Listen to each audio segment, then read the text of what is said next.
独死的定义，它恐怕不再只是一个人住叫做孤独死，它就是一个人际关系的断裂。那个尸臭的味道是，即便我戴了那个类似像是 N95 的口罩，那个尸臭的味道是直窜我的鼻腔。我跟我的摄影，我们去拍摄以后回到家洗完澡，衣服全部都换了，在那2天我有跟他讨论，我们都还闻得到那个味道。新闻幕后聊新闻，这里是由 TVBS 联立媒体所制播的 Podcast 节目新闻幕后，我是陆夏佳璐。在明年2025年呢，台湾每5个人呢就会有1位是65岁以上的长者，所以老年人口会超过 20%。按照这样的定义，就已经是成为超高龄社会很多人不婚不生独居的人口其实也越来越多，关于孤独死的讨论度也越来越高。可能一般大家以为只会有这个独居老人可能会需要担心这样的问题，是真的吗？其实在台湾社会有很多无奈是我们看不到，甚至蒙上眼睛不想去看的。可是现实就是这个状况越来越严峻，不去面对，我们要怎么样才能够拿出解方呢？今天来跟我们一起聊这个题目的就是我们这个专题组的资深记者王一杰。一杰你好。 Hello， 大家好。一杰是上一次来聊缺工问题，那个时候大家讨论也很高，可是实际上你这个孤独死求生路比缺工还要更早就做了嘛，对不对？对，我在网上看20几万的点阅，然后下面讨论度蛮多的。其实那个讨论也反映出大家对这个问题的一种，我们刚刚有聊绝望的态度。我们现在讲讲好，你怎么那时候会想要做这个题目啊？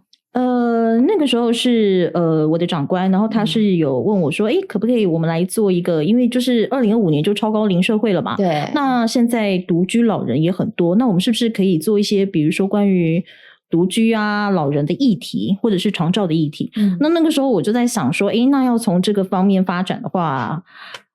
我们会常常看到有很多新闻上面现在越来越常看到，就比如说孤独死，或者是说过世几天以后才被发现，或者是我还看到有那种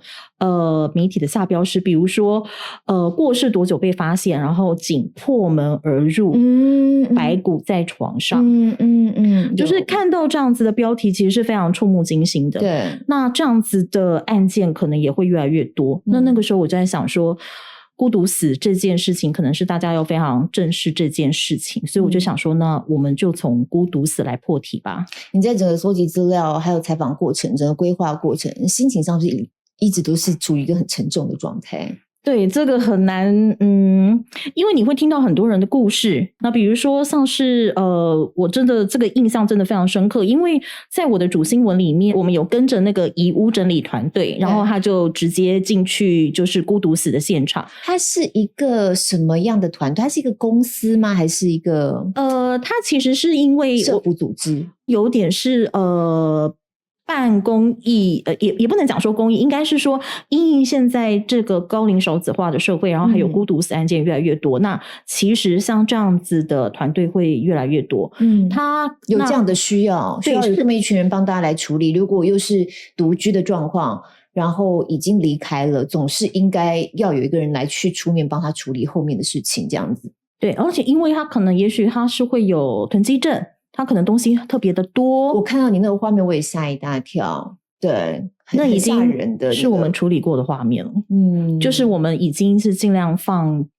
在电视新闻允许的范围下面放的画面。那当然你在现场看的一定是比播出的更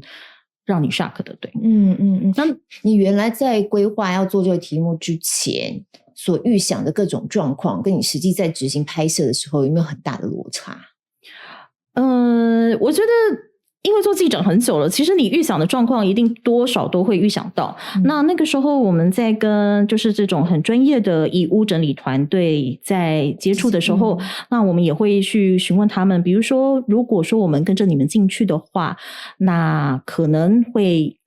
有怎么样的场景啊，或是一些，那我们当然是以在不影响人家的工作状况下进去拍摄。那当然这个也要家属同意，有些还是有家属，是不是？有，他们是独居状况，他可能是独居状况，但他可能也是有家属的，所以这个一定都是在取得同意下，他才可能带我们进去，我们不可能随便进去。对。那在处理这个题目的话会非常沉重，就是因为死亡是没有办法预期的，对，无法预期，所以我们只能等待。那其实那个心里面我也会觉得很煎熬，就是说要呈现这样的议题，或许我真的必须要亲身走进去，我才可以真正的体会。但是你会碰触到那就是会有一条生命的陨落，那我就会觉得还蛮难过的。这应该算是你在采访生涯当中一次非常难忘的一个过程。我看到的画面当中，你是包得紧紧的，那个白色防护衣穿着，有点像我们疫情期间看到，然后那个是戴一个比较特别的口罩。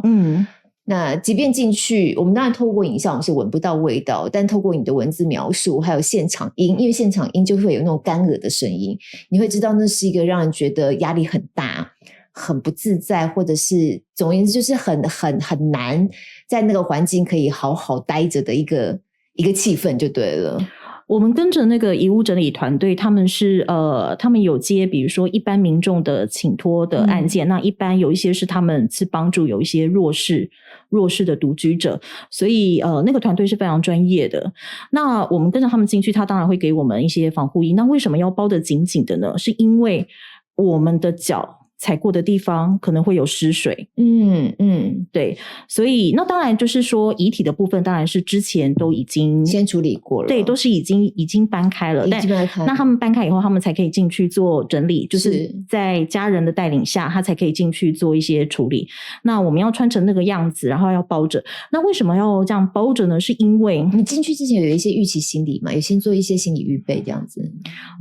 坦白说我蛮怕的，但是我觉得这是我的工作，然后我会觉得如果我不走进去的话，我要怎么写这个专题？然后走进去当然是非常非常震撼，因为那是一个就是塞满了很多很多东西的屋子，那个尸臭的味道是，即便我戴了那个类似像是 N95 的口罩，那个尸臭的味道是直窜我的鼻腔，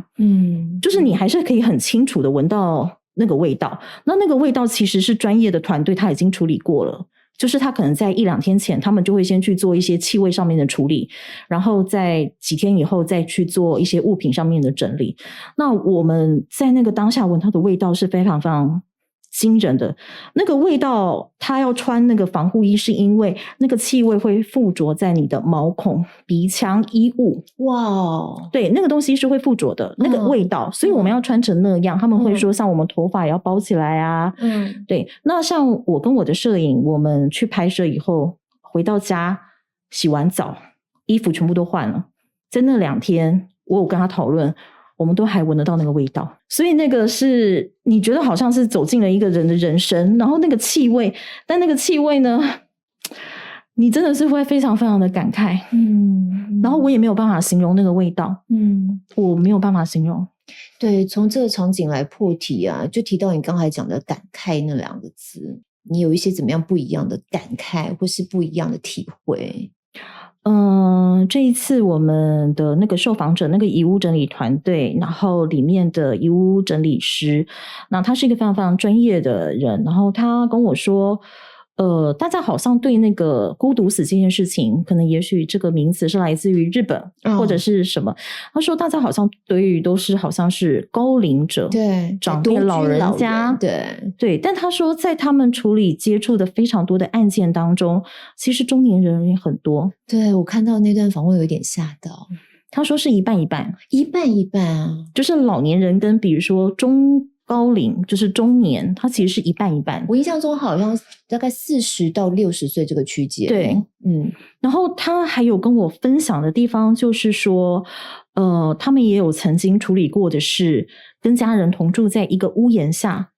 然后他在房间里面过世，他的家人不知道，就直到气味传出来以后请他们去做处理，才发现他在房间里面过世。所以就是孤独死的定义，遗物清洁团队是跟我讲说，他恐怕不再只是一个人住叫做孤独死，他就是一个人际关系的断裂。对，这件事情让人觉得很伤感耶，因为不是我们想象的好像是独居而已，而是不是只是就是物理世界的这种一个人，还有心灵上关系上的一个人。他还有分享的是指说有家人是发现他的家人是不是怎么了，是因为今天没有外送来，因为他可能是一个都一直待在房间里面足不出户的人，那因为没有外送，他才觉得怎么怪怪的几天都没有外送，才发现也是有这样子的个案。那这个东西听了你就会心酸酸的，因为它背后可能有很多的个人的问题、家庭的问题，那当然这个都是我们没有办法很靠近去能够理解的，因为它就在家庭里面，对，它是一个家户里面的故事。对，那当然我们在处理这类议题的时候也要非常小心是隐私的问题，所以有一些画面我们也不可能会很直接拍，像比如说遗物清洁团队他在拍那个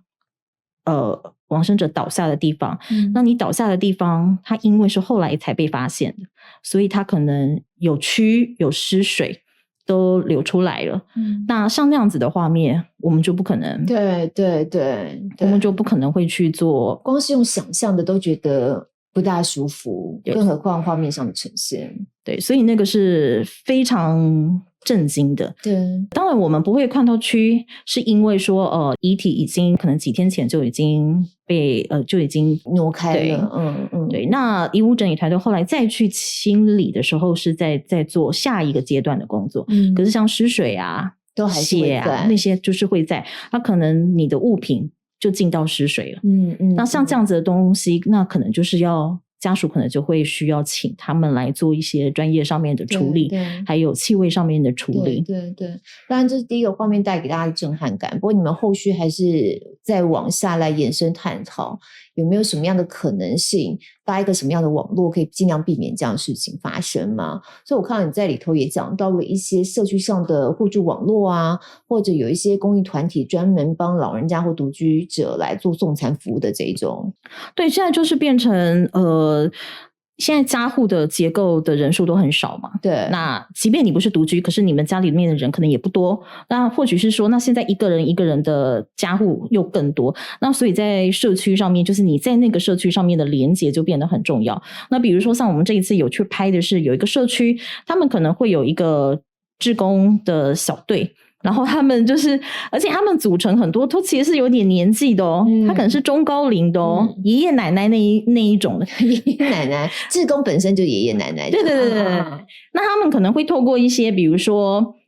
上一些课，比如说我们去那个地方，然后他可能是那个协会他有请医生去上课，那可能跟老人家讲一下就是说长照怎么申请啊等等的一些相关的知识。那这些爷爷奶奶阿公阿嬷他可能知道相关的知识，然后他可能去拜访邻里上面的老人家的时候，他可能也就可以传递这样的知识，因为有些人他是不会自己走出来到社区的，他是需要人家去帮助他的。对。那但因为我们现在大部分的长照政策是希望说你走出来，就是比如说你可以走到社区，然后参加比如说社区办的活动，比如说长照据点，对，或是一些日间照护这样子。对。可是那个是你还愿意走出来，那如果有一些是他还不愿意走出来，或者是他不知道该怎么走出来的呢？所以它是一个主动出击的概念，就是你多关心你的邻居，它其实是一个互助啦。就是你可能是独居，我也是独居，那我怎么可以帮助你？然后他把一些活动，然后像我们有拍，就把一些活动带到独居的长辈家去跟他玩，对，然后去跟他互动，建立关系。我觉得那个建立关系很重要，是说他一个人住，那当他真的有需要帮助的时候，他知道他要打给谁，他不会这么的无助。也许他真的没有家人，或他的家人在很远很远的地方。这其实是社区自己自发性的力量嘛，并不是说一个里长去组织，或是政府哪个单位去鼓励大家把大家组织起来，没有吗？我们那个时候去拍的是那个老人福利联盟，然后他们就是有在全台湾几个里，然后有在试办这样子的计划。那我是觉得这个计划其实是未来这个社区可能很多社区都可以去做的。对，就是你要让社区就搭一个这个彼此支持的网络起来了，就在这个社区里面。那你会知道说你的邻居是谁？现在我们大部分人都不知道自己的邻居是谁。对，像我这次去拍，就是我有访问到一位志工奶奶，那她其实也是丈夫过世，后来她自己独居。那她也就是她也是志工队的一员，她就有去拜访另外一个独居奶奶，因为那个独居奶奶她的儿子过世了。哦，是儿子过世。对，那他可能也走不出这个伤痛，然后他就一直待在家里面。那我记得我那个时候他好像是说他拜访了他13还是14次，然后呢他都没有让他们进到家里面，他心防很重，因为可能他也不想让陌生人进到他家里面，即便他已经看了他很多次。是，然后到后来他们就是隔着你知道那个铁门就在聊天，那一个老奶奶她可能就坐在那个楼梯间，然后隔着铁门跟那个门里面的老奶奶聊天，然后听她讲她的人生故事。然后到后来他说最后一次，那他们也会留下他的电话，就是说你有什么事情都可以打给我。然后他最后一次接到他的电话是老奶奶在家里面身体不舒服，他很不舒服，然后后来打电话给他，然后他们就赶快跟里长联络，然后里长再赶快找比如说像是警察还是消防队，然后反正就是后来是应该是破门或是怎么样，然后继续把人救出来。对，然后把他赶快送医。真的还好有建立像这样子的关系，虽然建立的过程非常的辛苦，可是你想想看，如果没有这层关系的时候，他在家里一个人倒下，他完全不知道他可以打电话给谁。我会觉得如果没有这样子的关心的话，那这个状况会非常的惨烈。对，就是你不可能不做，但你一定要做。而且你形容的那个画面让我想象，虽然他们是物理性的还是隔着一个纱门，隔着一个铁门，可是他们其实在心里头已经开始产生那个连结了。对，已经开始没有那么的孤独了。隔着门，但他的心房已经放下了。对，他的心门已经放下了。这很对照你在先前讲到的那个另外的那种状况，虽然一家人住在一起，可是实际上没有真实的互动，以至于家里头人在房间里头走了，在房门外的其他家人根本都完全不知道。所以太多的人生故事是你很难3言2语可以说得清。那这种孤独的状况未来也会不断的发生，因为少子化嘛，大家都生得少嘛，那你的孩子可能未来也不见得跟你住在一起。对，所以独居这件事情可能也许是未来每一个人都会碰到的，或者是说老伴过世了，孩子不在身边，那他也是独居啊。对，那跟没有生小孩的人，他也是独居啊。所以这个独居的状况会反映在很多的模式上面，所以可能每一个人都会遇到。我们不要有一种就是好像那个就是别人家的事，可有的时候自己还可以的时候就会刻意不去想，就会刻意的觉得说好像距离我很遥远。等到真实你认真起来想的时候，就是我刚刚讲的，有些人其实是知道的，但蒙上眼睛我就以为看不见。你真实认真去想起来，其实每个心里头都还是有那种隐隐的说不出来的那种害怕存在。对，你刚刚在讲到家户人口啊，少子化，其实你在专题里头有特别提到长照这个议题，我觉得那个也是现在一个只要有家人曾经住院待个不要讲久，1个礼拜左右住在医院里头，你就知道全家总动员那有时候调度起来是有多困难。那你更何况长照有时候就是几年甚至10年以上的时间，实在太大的压力了。我记得你在这次专题会特别点到长照这个点。对，因为我在专题里面除了就是其实说在老化的过程当中，或者说其实你也不要老化，你就是光生病住院这件事情，因为长照已经是很后面阶段的，就是说你可能只是身体不舒服，然后你要去开个刀要住院，可是现在的状况是变成是说你可能即便有那个经济能力想要去请看护，你都请不到，1天3000块啊！我不久前才听我朋友讲，他们在医院要帮爸爸请一个看护，至少1天3000。对，现在就是2800到3000，现在你已经没有办法，而且看护还有一个状况，就是因为我请过，所以就是你想要请半天也不可以。一定要1天是不是？不是半天也没有人要接啊，就是半天，因为你连整天的都找不到了，你要找半天，比如说可能今天一个子女他是下班以后他可以去接手，对，然后你半天请看护，半天根本请不到。2-3年前的时候，我妈妈有因为开刀住院嘛，然后那个时候我也是排队要排队登记要找看护，也就是在医院的护理站这样排。对，然后我自己那因为我想说双管齐下，那就是变成是说医院的护理站我也排，那我自己也去打那个比如说外面的那种，比如说问问看有没有那种可以照顾的看护，我也是哇塞这个人力真的是非常非常少，就是没有一个人可以跟你说他现在马上有人可以照顾，所以那个人力的需求是非常非常大。他通常都跟你讲什么？你先排，有没有人我再告诉你。对，那我再打给你。然后我就等到你下次接到电话，我已经出院了，这样。那你就会要等到什么时候啊？对，因为你要做的是照顾跟工作上的安排啊。没错。那当然，我那一次很幸运的是，我后来有排到看护。对，非常非常幸运。对，那但是你经历过以后，你就会知道说，那种蜡烛两头烧，在工作还有照顾家人之间，你光是在那个生病住院那段期间，你都非常非常难度过了。对，那就是好，那即便是手足很充裕的家庭，那也不是每一个人的工作都可以请假对来排班。对，所以那我们这次里面就有介绍，就是那个住院整合照护计划，它就是现在卫福部在推的一个示范计划。那它其实就是在因应，就是说因为现在少子化，各行各业都缺工。对，又是缺工在每一个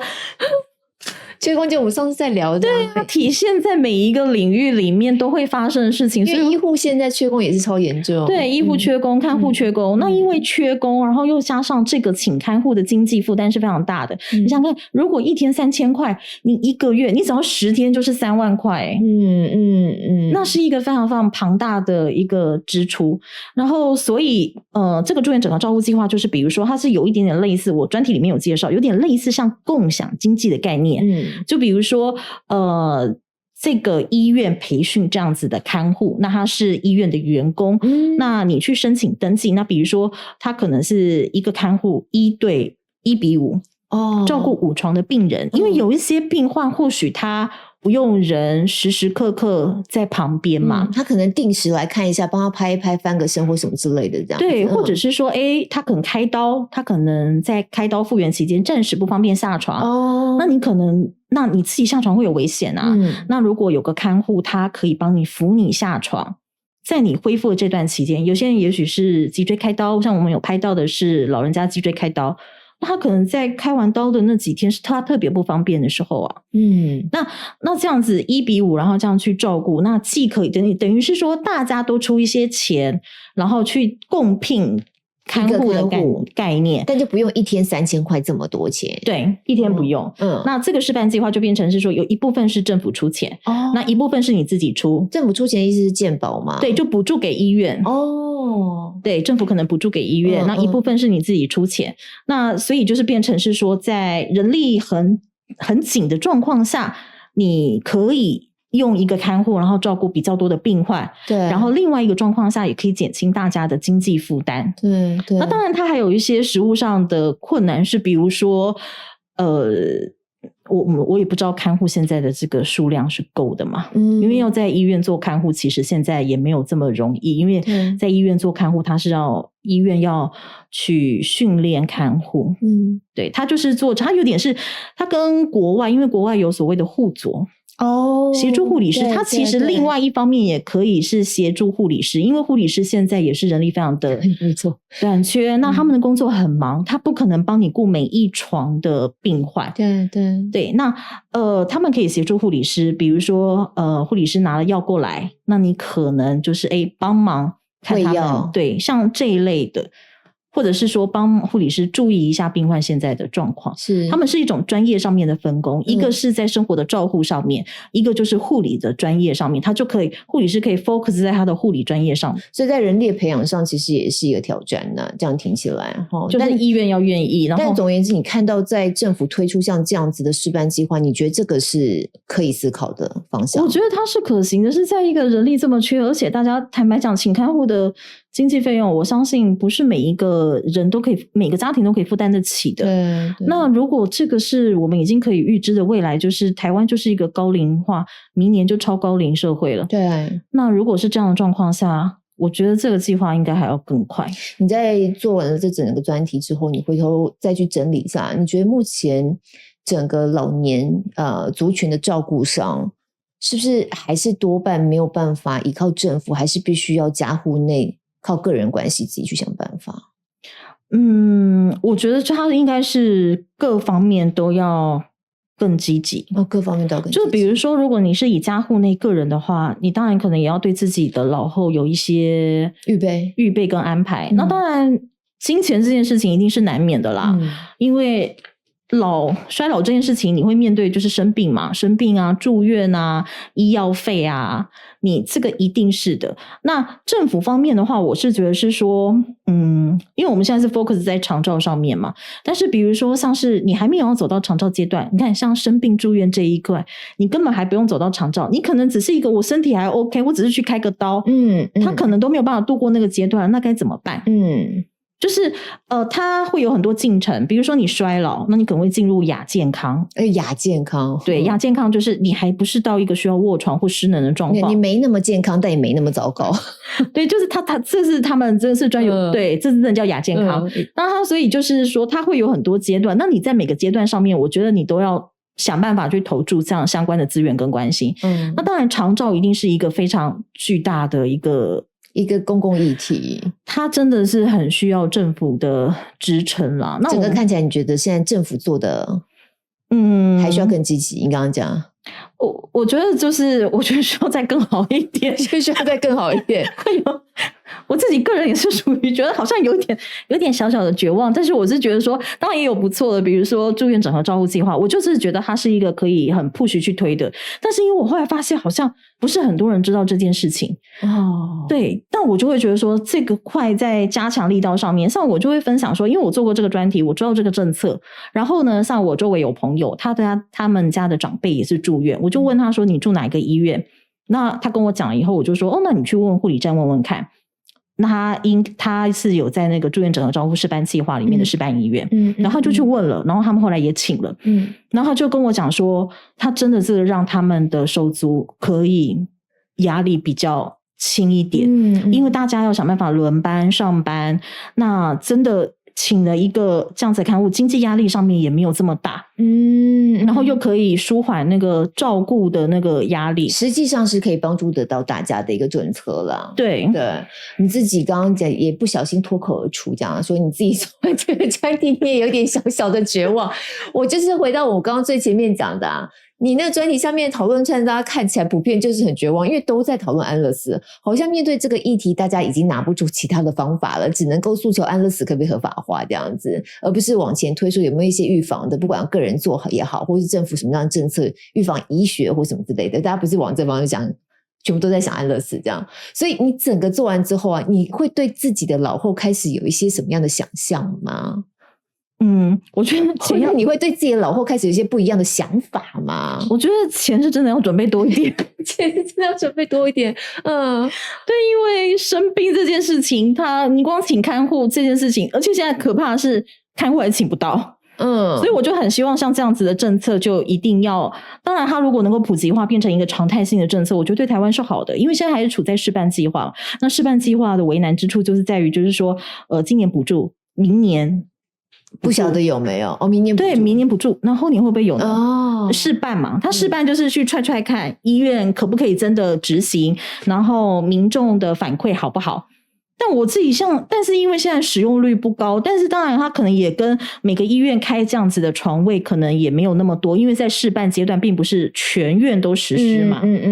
对，那我会觉得是说，如果有办法把它扩大化，让这个政策，然后让更多的人知道，不然很多民众你有这个示范计划，他也不知道怎么使用，所以那个使用率在示范这几年就是真的都不高，对，我就觉得很可惜。你刚刚讲，它只是我们在人生那么长的一个阶段当中的某一个部分，就在医院有人要照护的部分，对不对？你就过不去了。对，他可能，而且你要想办法，就是说，比如说子女如果要照顾父母，他可能也要维持住他的工作啊。对，他如果因为照顾丢了工作。所以你整个专题采访完之后，就会开始检视，不管是对象，就是未来自己家有长辈照顾，或是你自己，你就要先盘整你手上的资源够不够多，或者你要先做什么样的预备，是不是需要保险，这是你第一个会想的事情，对不对？我会这样想，然后我会跟心里想说这个我们要继续发挥媒体的力量，一定要想办法让多一点人知道这个政策，要不然我会觉得我自己也会觉得你很怕这个政策就没有了。对，因为我觉得它是个好的东西，那它可能需要更大的力量去 push。那我觉得我们在长照这一块的资源，当然是希望可能要投入更多。但比如说像日本好了，像我们问家总这样的单位，他们是说，比如说他们在长照，因为台湾就是说你这个长照的基金的那个裁员，它其实也很重要，它就有点像我们的健保嘛，它会随着老化，它一定会越来越多。那比如说长照保险是个可行的吗？像比如说像是日本，那比如说你过了几岁以后，你可能也要就缴一个这样的钱，那我觉得这也都是台湾其实可以来思考的。你是用公共保险的制度去做，不是像我们现在私人买保单的方式做嘛，对不对？因为长照保险私人保单已经有时候可以买了长照保险是私人保单，我的是说是用国家的部分，那你当然自己的部分嘛，就是你自己安排嘛，自己看你想要投入多少资源嘛。那我们现在的长照的基金可能是来自于一些我其实有点不太确定，我有点忘了，好像是烟捐吗？还是等等？当然，它有各方，它有可能是一些税收、一些相关的财源来支应，但是那当然，这个财源的支应一定会越来的越吃力，因为我们就是一个超高龄国家。对对对，所以还是手上要有子弹啦，要有资源。那你会想到说，我现在为了我老后，我需要去更认真的去思考自己在社交圈的维持吗？人际关系的互动上的维持。对，我后来有想过说，哇，那真的你像我们现在你可能跟邻居都不是很熟。对，那比如说好，那你大家都住在比如说大楼里面，那你跟你对面的邻居熟吗？那你知道你楼下楼上是谁吗？那我可以分享一个，就是我前一阵子我忘记了，就是我回到家的时候，然后就坐电梯，然后坐到我家那个楼层，然后我看到对面我们家的邻居，他的门是那个就是整个扭曲了，然后那个玻璃碎成一地，然后我就心里想说发生什么事，我还没有进我家门，我就立刻按电梯走到楼下，我立刻去问管理员，我是说请问一下对面的贝贝发生什么事情，因为对面是一个独居的长辈，所以你知道对面是谁？对，他的小孩没有跟他住在一起，OK， 对，然后他的太太过世了，对，我们有知道，你大概认识一下，因为我们有就是有会照面，会打招呼，会了解一下，对，我知道邻居，对，大家互相知道一些彼此的状态，然后我当然惊讶，我立刻就是说对面贝贝还好吗？然后他就是那管理员就是说是因为他的女儿就是远端，他用那个监视器看到他爸爸不舒服倒下了，他赶快就是可能是报警还是怎么样，然后消防队破门，就是真的就是破坏那个铁门那个不锈钢门，对，然后后来长辈没有事情，好险！对，就是他好像是血糖过低还是怎么样，反正就是倒下，然后女儿在远端看到很紧张，然后赶快做处理，所以就没有事情。我们其实就是要多一点点这样子关系，不要事不关己。对，所以这都是在做预备耶，不只是说你买个保险或什么这种预备，要存钱，我要存了多少钱我才能够退休这种预备，跟人际之间的互动也是在为以后的生活，你想要过一个什么样的老后生活在做预备。而且我觉得他很难是一个人可以准备好了，坦白讲，我觉得我们应该没有一个人可以准备好，它是一个社会网络，还有国家，对，国家要倾资源去做，然后我们每一个人都要有这样的意识，因为你今天帮别人，明天就是别人帮你，他就是如果你一直抱着事不关己的状况，反正那社会越来越冷漠，那状况只会越来越糟。好的，听完这一集，大家赶快去认识邻居吧。去按邻居家的门，然后邻居被吓到。我跟大家说，我觉得如果社区里头有一些邻居，有一些私底下的互动，其实真的很方便。当然我这个年纪，我比较现在碰到就是还是照顾嘛，刚好我们家有个小孩啊，他的同班同学就跟我们同一个社区的邻居，因为我们工作很忙啊，所以我们家那个小孩就总是在邻居家吃饭，放了学之后总是邻居的妈妈照顾他，因为他就很喜欢去找他的同学，然后我就觉得不好意思，邻居妈妈也说就是不会啊，同学一起玩，他觉得刚好他们有伴，小孩有伴也可以一起玩，所以你当然是题外话了。可是我觉得有的时候真的就是远亲不如近邻，然后人际之间，尤其我们在都会区越来越感觉到那种人跟人之间的疏离感，好像我也很怕麻烦别人，那很怕麻烦别人，是不是会也怕人家麻烦我呢？就莫名其妙大家心里头就会那个距离越拉越远，就大家的小剧场都会很多，因为像我也是很不喜欢麻烦别人的人，然后我就在想说，或许我们会不会就是要跨过心里面那一关，就是当你愿意麻烦别人，别人也愿意麻烦你的时候，你们形成了一个人际的网络。对，当然你不是一天到晚，当然不是那种无条件每次就去麻烦，对，你可以帮我带杯手摇饮，当然不是这对，但是是一个良性的互动开始在建立关系。对，有的时候就在思考这件事情因为像你刚刚讲的那个小朋友的例子，是我之前做专题的时候，我也有听过那个职场妈妈说过，她就是说，你要让女性可以再回到职场，生育完以后可以再回到职场，那后援很重要。对，那很多家里面他并没有长辈的后援，那他该怎么办？那就是在社区里面，对不对？那他就是说，比如说，那你就要认识很多有小朋友的爸爸妈妈家庭，就是邻居妈妈。他说，像我就有遇到我的受访者，他就是说，比如就是问他，然后他就是说，他比如说他的工作的下班时间比较不定时，那怎么办？他就会说，他就是让他的神队友，就是比如说是有小孩的邻居妈妈，对，就去帮他接他的小朋友，对，还一起接，然后他就会说，那真的是很感动，真是育儿天使，就这一种的。我们就在我准备要收掉这一集的时候，我们不晓得为什么又继续扯下去。对于你刚刚讲那几集也是缺工那一集，对，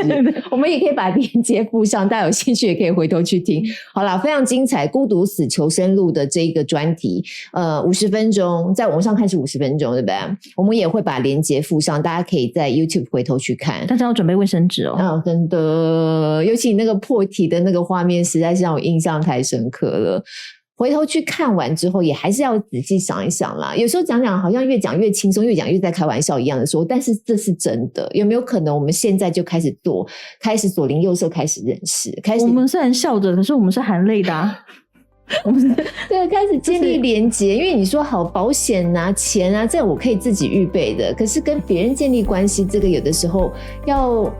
营造出这样的气氛是需要花一点时间的哦。希望这集大家听了之后能够有一些启发。好，再次谢谢一杰，新闻幕后聊新闻，听那些看不到的故事。现在各大平台都可以听到我们的节目。希望我们用这样的方式聊新闻，欢迎订阅、分享，并且在 Apple Podcast 或 Spotify 跟5星评价。有任何想要回馈的想法，都欢迎留言给我们。也再次欢迎大家可以上 YT 去看这个孤独死求生路的专题。一样有想法的话呢，也可以在下方留言。我相信大家应该看了之后想法都很多。那我们就下周再见，拜拜，拜拜。